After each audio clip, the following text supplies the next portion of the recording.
When I told my wife that I wanted to become a Muslim, my wife, who had been a devout Christian her whole life, she told me, "Sean, I will never become a Muslim."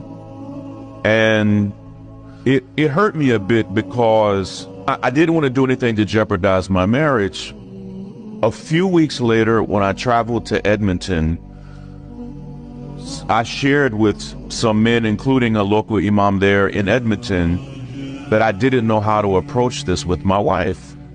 And the brother told me something that was so profound. He said, "Sean, do not try to convince your wife to do this."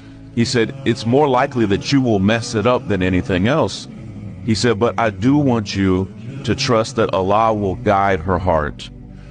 When I got home from Edmonton, this is in early January, I laid both of those copies of the Quran on my dresser, not because I was like low-key wanting my wife to find them.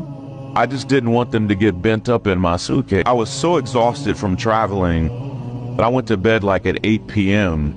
When I woke up almost 12 hours later, my wife had grabbed one of those copies. She's a professor, a doctor. Yes. She had already, through the night, she had already read almost half of the